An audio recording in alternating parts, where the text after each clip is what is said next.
I was sitting at our dining table on a Sunday night in late November when Elena handed me her phone.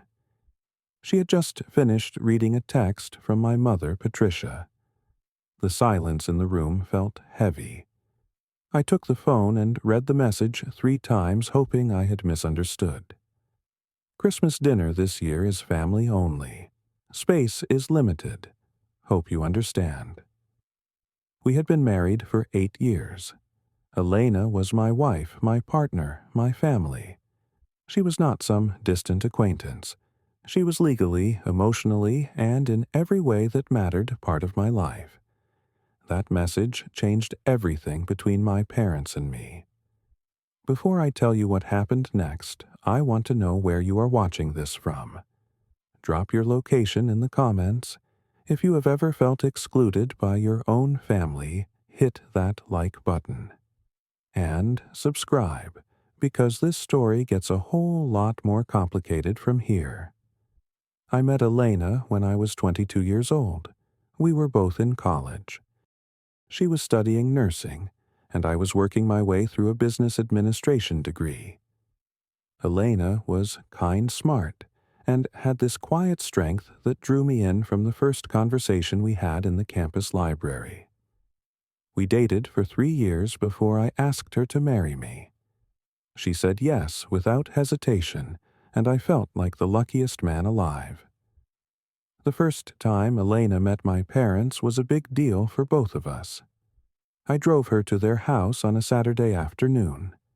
She was so nervous that she barely spoke during the drive. She had baked a homemade apple pie the night before her grandmother's recipe. When we walked through the front door, my father, Robert, greeted us with a warm smile.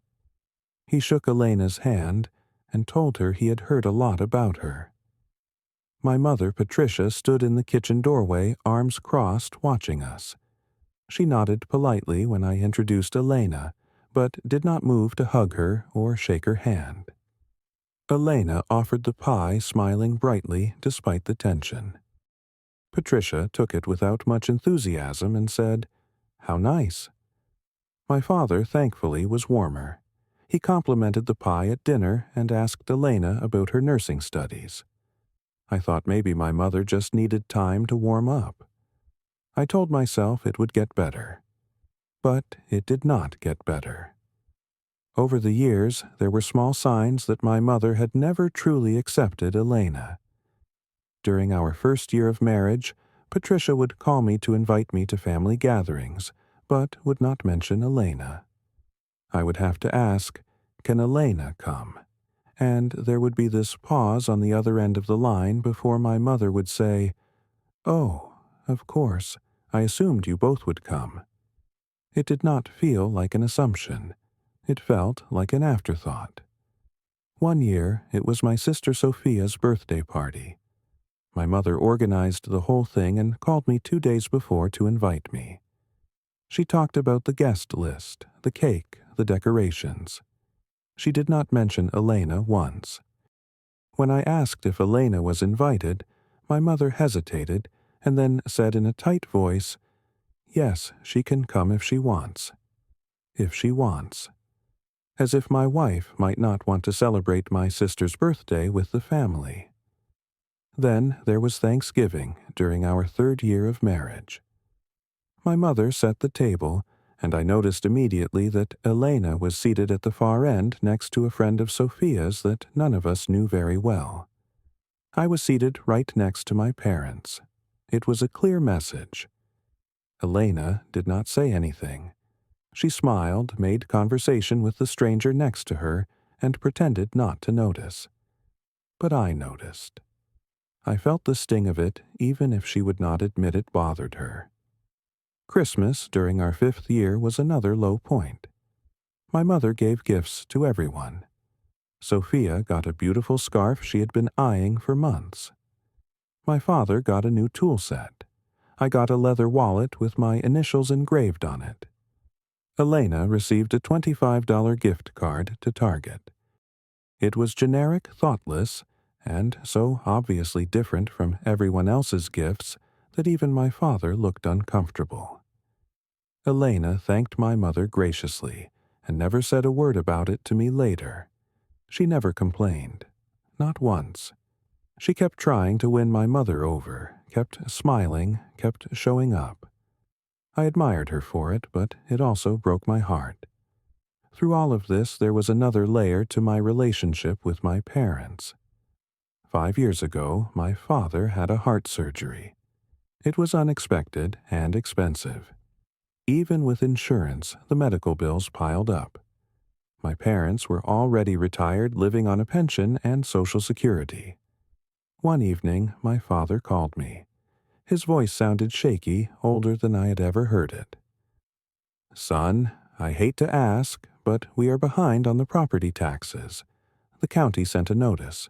We might lose the house." I did not hesitate. "Dad, I will handle it. Do not worry." From that point on, I paid their property taxes every year. It was about $6,000 annually, due in January. I paid it out of the savings account Elena and I shared.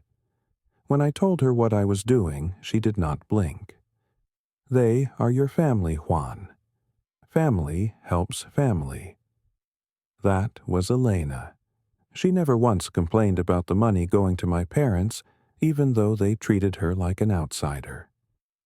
Every January, I made sure the payment went through on time. My father would call to thank me, his voice full of relief. My mother would send a thank you card in the mail, her handwriting neat and formal. I thought I was doing the right thing. I thought I was being a good son.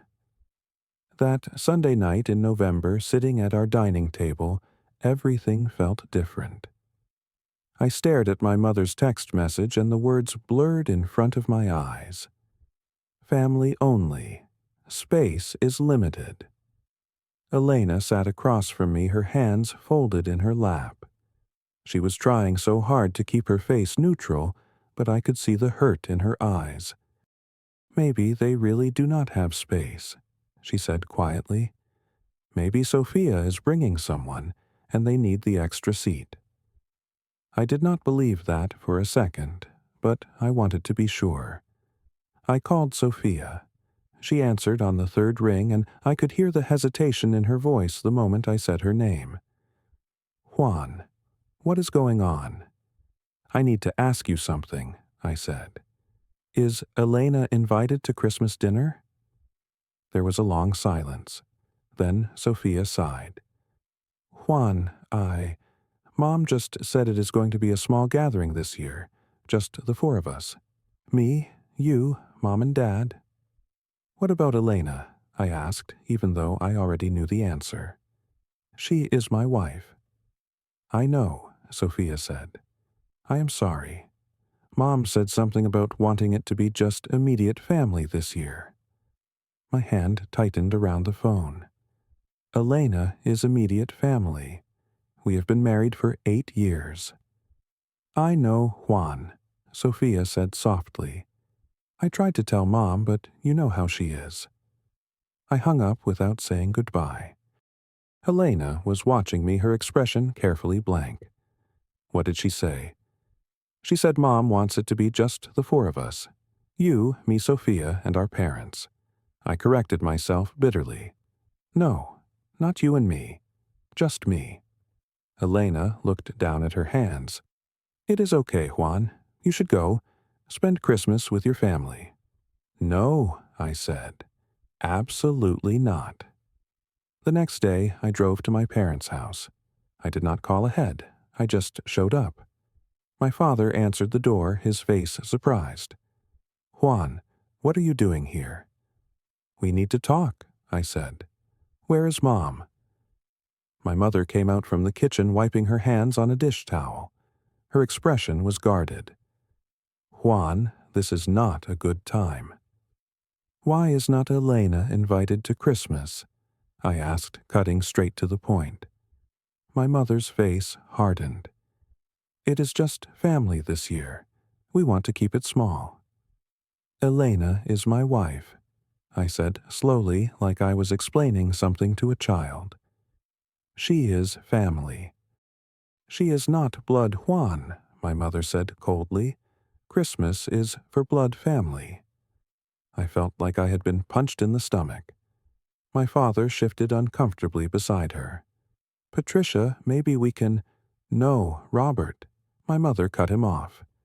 This is my decision, my house, my rules. I turned to my father.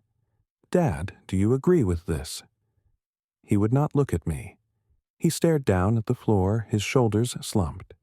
That silence told me everything I needed to know. After everything we have done for you, I said, my voice rising.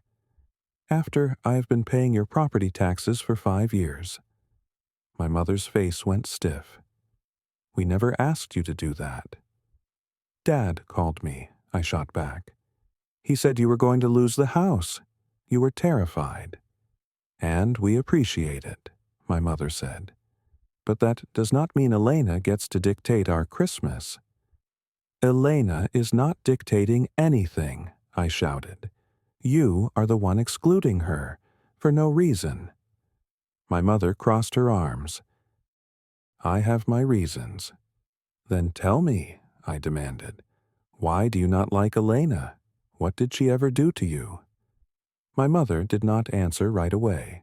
She looked at my father, then back at me. Finally, she said, She is not right for you, Juan. She is not from our background. I stared at her. What does that mean?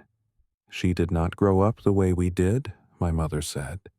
She does not understand our traditions. I felt a cold realization settle over me. Elena's parents were immigrants. She grew up in a middle-class household. My parents were working class, proud of their roots. I had never thought that would matter, but apparently it did. To my mother, at least. This is about where she came from. I asked, disbelief thick in my voice. Are you serious? I am just saying she is different, my mother said defensively. Different does not mean bad, Mom. I have watched you for 8 years, Juan, she said, her voice sharp. You have changed. You are not the same son I raised. I grew up, Mom, I said. That is what happens. The conversation went nowhere. My mother would not budge. My father said nothing. I left, slamming the door behind me. That night I told Elena everything. She sat on the couch listening, and when I finished she started to cry. Not because she was hurt, though I knew she was, but because she felt like she was the reason I was losing my family. Maybe I should just stay home, she said through her tears. You should go spend Christmas with them. I sat down beside her and pulled her into my arms. Absolutely not. If you are not welcome, I am not going either. But they are your family, Juan. You are my family, I said firmly. You are my wife. You come first. That night, I lay awake for hours. I kept thinking about every little thing my mother had done over the years. The forgotten invitations, the generic gifts, the seating arrangements. All of it added up to one clear message. My mother had never accepted Elena, and I had enabled it by staying silent, by hoping it would get better. I also thought about the property taxes. 5 years, $6,000 a year, $30,000 total. I had given them that money willingly, believing I was helping my family. But they did not see Elena as family. So what was I really paying for? I felt used. I felt betrayed, and I felt done. At the beginning of December, I received an automated reminder about the property tax deadline. It was due in January, like always. I sat at my desk and stared at the email for a long time. Then I deleted it. That evening, I sat down with Elena. I am not paying their property taxes this year, I said. She looked at me surprised. Are you sure they might lose the house? They made their choice, Elena, I said.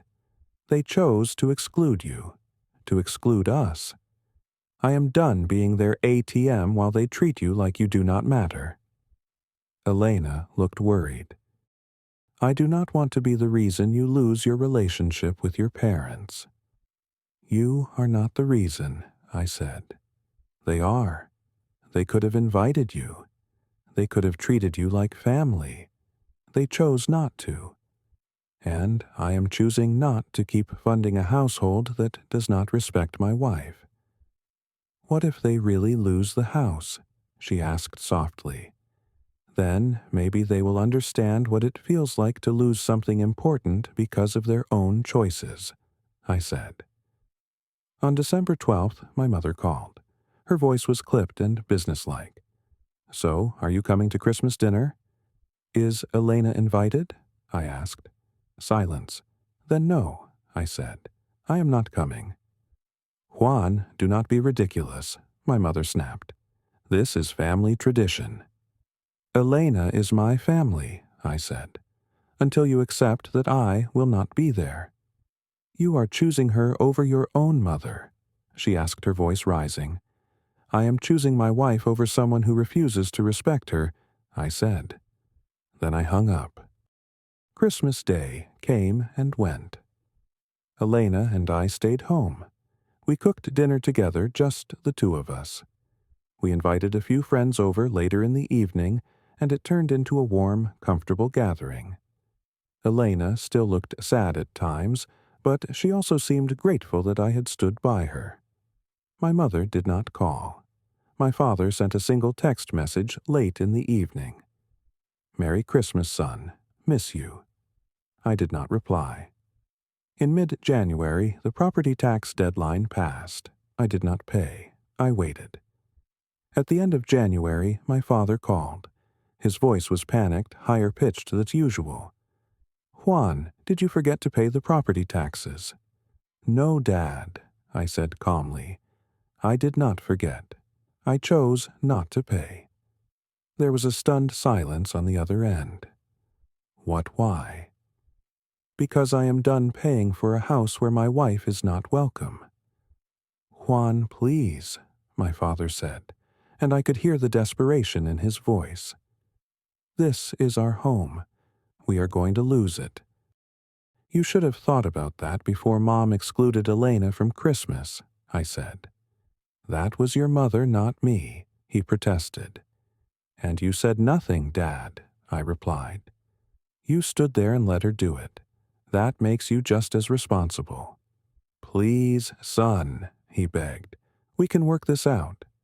Tell Mom to call Elena and apologize, I said. Really apologize?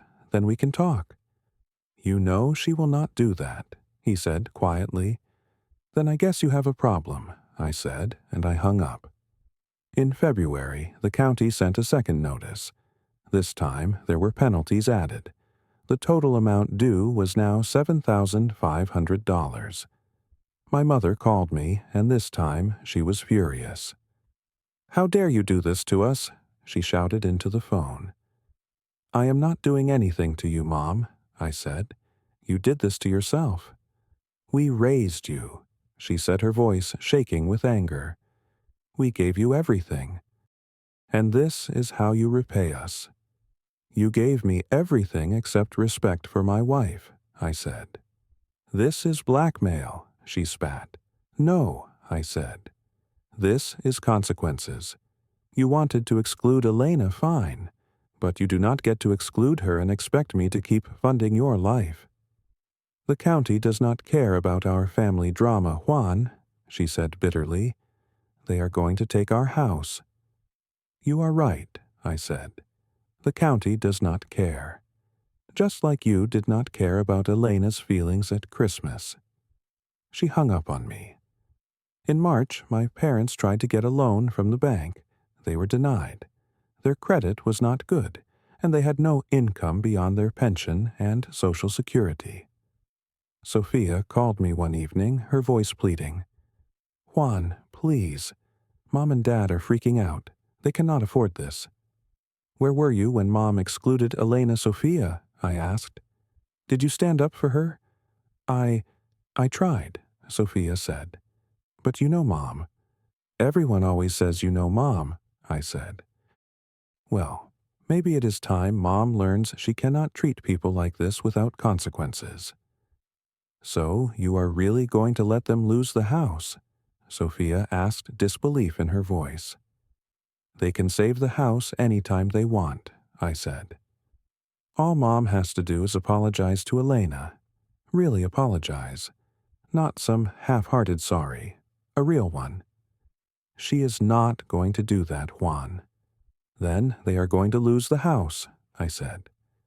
At the end of March, the county sent a final notice.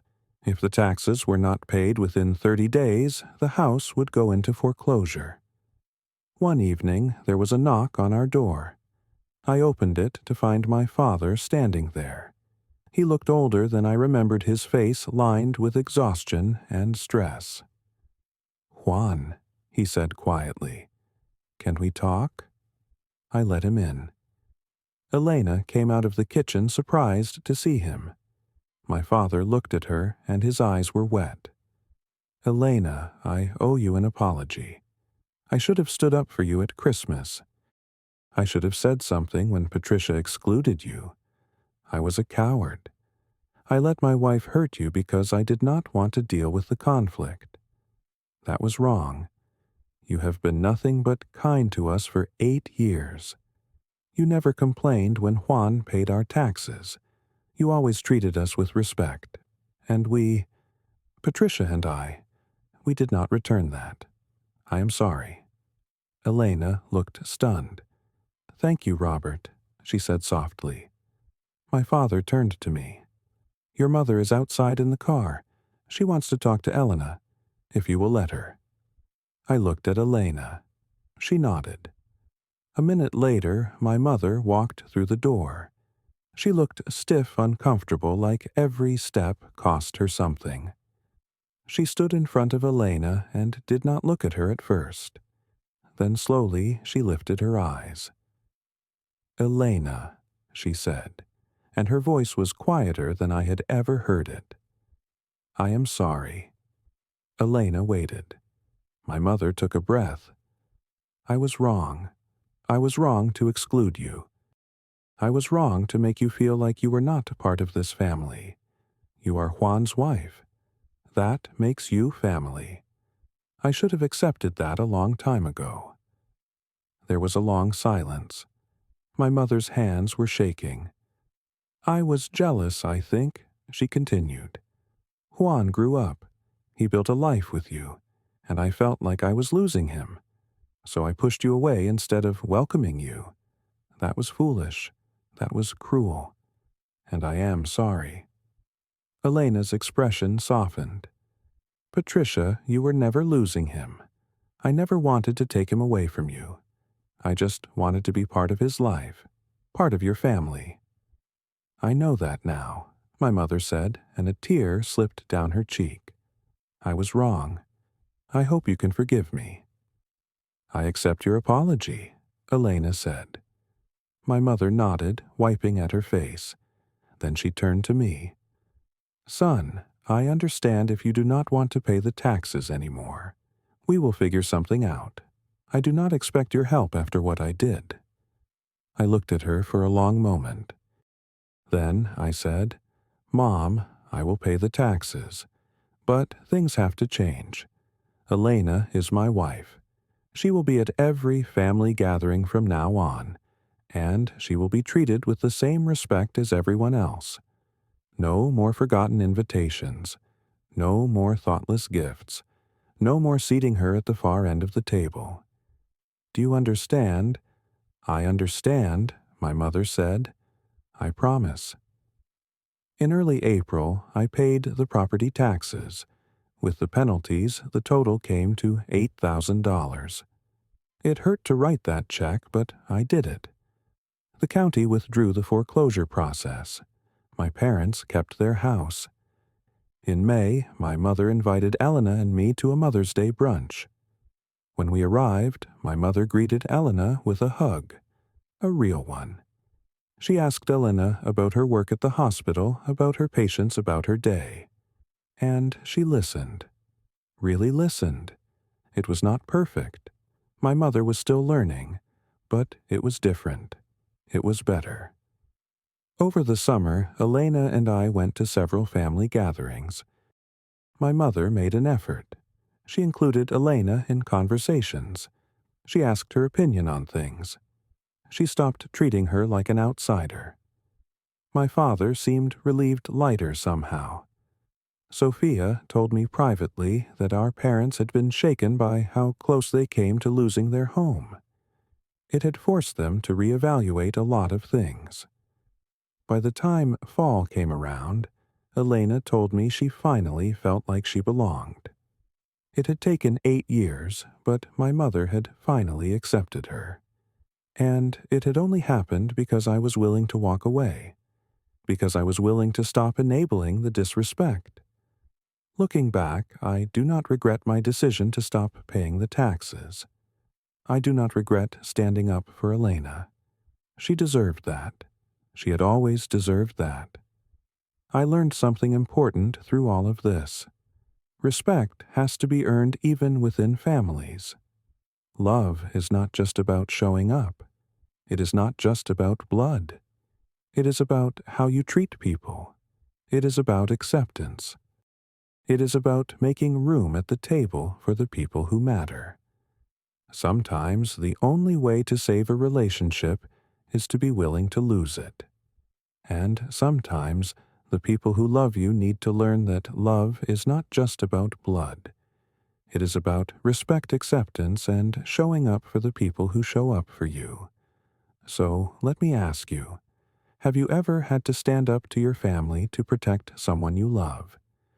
Have you ever been in a situation where you had to choose between keeping the peace and doing what was right? Drop your thoughts in the comments. I would love to hear your stories. And if this story resonated with you, hit that like button. Subscribe to the channel if you have not already, because I share stories like this every week. Share this video with someone who needs to hear it. Maybe someone who is struggling with family dynamics, or who feels like they are not being respected in their own relationships. Thank you for watching. I hope you find the courage to stand up for the people who matter most to you. Take care of yourselves and each other.